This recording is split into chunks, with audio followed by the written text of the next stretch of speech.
My name is Joe Stewart. I'm in the Political Science Department at Clemson University in South Carolina. I got to talk to some of your classmates either yesterday or the day before, and decided I needed to talk to a different group. I need to learn more about the Constitution, so I'm looking forward to learning that from you.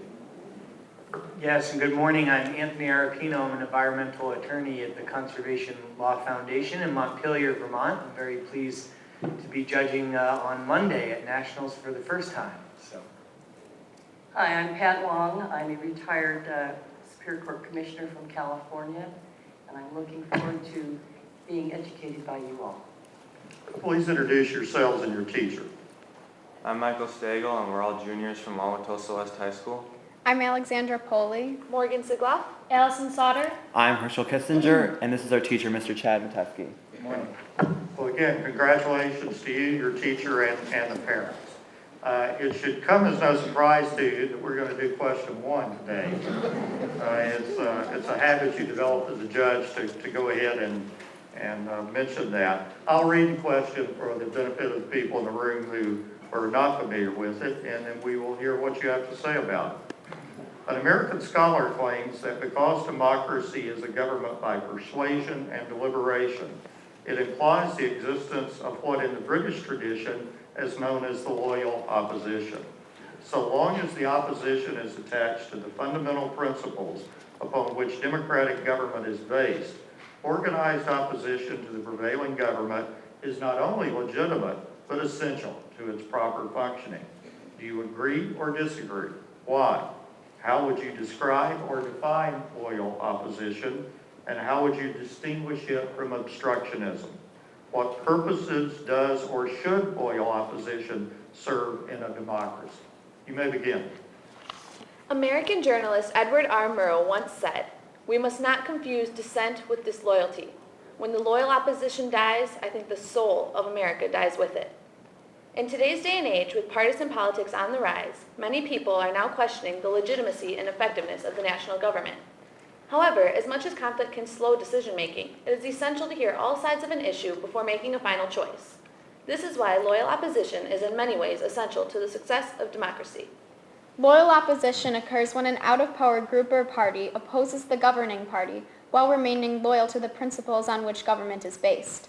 These principles include federalism, separation of powers, equal protection, the consent of the governed, as well as the protection of people's rights through the first 8 amendments.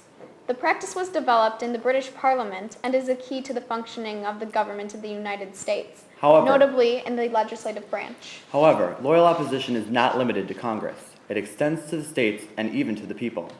James Madison's Virginia Resolution is an example of loyal opposition by the states, and the National Equality March and Tea Party movement allowed for citizens to voice their opposition. Loyal opposition is essential to government's functioning because it ensures that we are truly a nation operating on the principle of consent of the governed. And without opposition, governments are more likely to produce poorly planned legislations and policies, and are more capable of infringing on minority rights. Because we are a nation where the people are what Madison called the fountain of authority in Federalist 51, the loyal opposition should ensure that all viewpoints of our nation are heard, resulting in balanced laws and policies that accurately address all sides of an issue.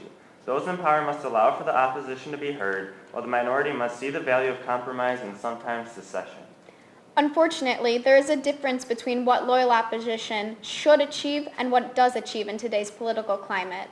Tense partisanship can create a tug of war for power, which leads to an unwillingness to hear opposition. This causes the opposition to have to go to great lengths to get attention. An example is the Killer D's, a group of Democrats from Texas who fled from their state to bust a quorum, thus preventing a vote on redistricting. Events such as these not only waste taxpayer dollars, but can cause a breakdown of faith in government. Examples such as the Killer D's can be considered obstruction. Obstruction occurs when the opposing party deliberately stalls or halts deliberation or finds means to prevent the law from being executed. Also, at times both parties can contribute to obstruction by refusing to make the compromises necessary to get legislation passed. An example is the 20-day government shutdown in the 1990s when President Clinton and Congress failed to reach an agreement on funding measures. Today, with excessive use of the Senate filibuster and a failure to approve presidential appointments, a minority can do excessive damage to the proceedings of government. However, we find that not all obstruction is bad. In fact, if tied to one of our fundamental principles of government, obstruction can actually better our government. As Samuel Adams said, it does not require a majority to prevail, but rather an irate, tireless minority keen to set brush fires in people's minds. Such irate minorities are found both within and outside of the government. For instance, the sit-ins by the civil rights protesters in the 1950s and 60s went beyond simple opposition. Their civil disobedience can be viewed as an obstruction of the policy that allowed for this discrimination. This example demonstrates that obstruction, when used wisely and sparingly, can actually benefit the government more than loyal opposition alone.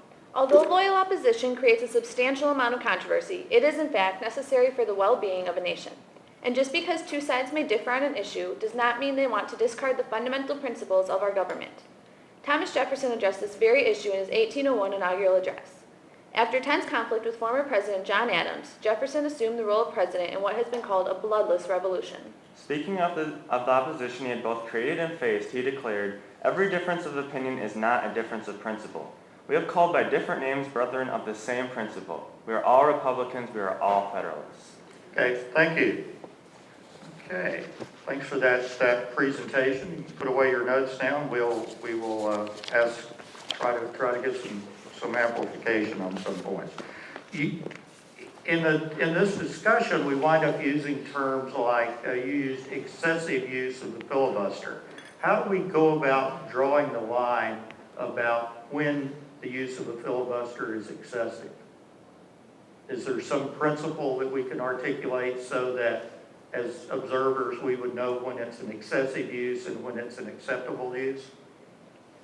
I don't think there's any specific principle we need to address to say that the filibuster is being excessively used, but when senators start, for an example, reading children's books on the Senate floor, I think that is when the filibuster is getting too out of hand. Brutus 12 says that there is little room to doubt that these men will often go up to the bounds as often as occasion and opportunity may offer. And I think that the way the senators are able to draw the line is when not only the senators check each other, but when the public realizes what's going on. I think it's especially important when there's budget issues at hand, because I think that without a budget, it's very difficult for the government to function. In our statement, we talked about a government shutdown that took place between 1995 and 1996 because they failed to reach funding agreements, and various outcomes occurred, including the National Institute of Health hotline was shut down, so people weren't able to call that. There was a backlog of 200,000 requests for passports. People need these things to continue functioning in government. So I think that in cases of economic issues, I would support, the reconciliation or the nuclear option to kind of end the filibustering.